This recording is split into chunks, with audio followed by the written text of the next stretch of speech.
ఓం నమ శివాయ. హాయ్ అండి, అందరికీ నమస్కారం. ఈశ్వరి జ్యోతిర్వాస్తు కేంద్రం, scientific research centre, Alivelu Mangapuram, Tirupati. నేను మీ శివకుమార్ కాగిత. వివాహ జీవితంలోనండి ప్రేమ పెళ్ళిళ్ళు సహజంగా జరిగే విధంగా ఉన్నాయి.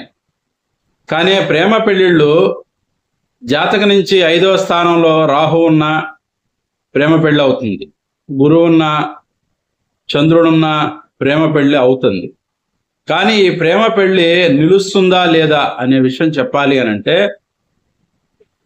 ఆ ఏ ఇంటికైనా 5వ ఇంట్లో ఉన్న గ్రహం ప్రేమ పెళ్ళికి కారణమైతే ఆ గ్రహాన్ని, ఇప్పుడు ఉదాహరణకి మేషలగ్నం, వృషభ లగ్నం వాళ్ళకి 5వ స్థానాన్ని శని చూడకూడదు.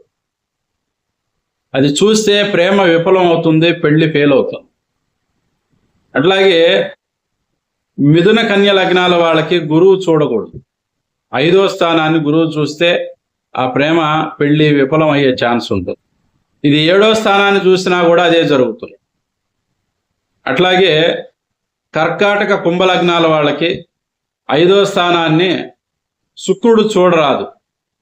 7వ స్థానాన్ని చూసినా కూడా వివాహ జీవితంలో సమస్యలు ఏర్పడతాయి. అట్లాగే సింహానికి, మకరానికి కుజుడు దృష్టి ఉండకూడదు 5వ స్థానం మీద. అట్లా ఉన్నట్లయితే వివాహ జీవితం ఫెయిల్ అయ్యే ఛాన్స్ ఉంటుంది. 7వ స్థానాన్ని చూసినా కూడా ఏదో గొడవలు, సమస్యలు ఏర్పడి తర్వాత మళ్ళీ సర్దుమణిగే అవకాశం ఉంటుంది. తులాలగ్నం వాళ్ళకి 5వ స్థానాన్ని సూర్యుడు చూడరాదు. అట్లా చూస్తే వివాహ జీవితం దెబ్బతినవచ్చు, సంతానపరమైన విషయాల్లో ఇబ్బందులు కలగవచ్చు. వృశ్చిక లగ్నానికి చంద్ర దృష్టి అంత అనుకూలంగా ఉండదు. 5వ స్థానం మీద చంద్ర దృష్టి కానీ, 7వ స్థానం మీద చంద్ర దృష్టి కానీ అంత బలంగా పనిచేయదు. అది సమస్యలకు దారి తీస్తుంది.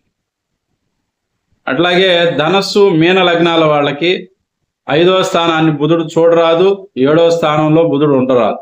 అట్లా ఉన్నట్లయితే వివాహ జీవితం సమస్యల పాలయ్యే అవకాశం ఉంటుంది.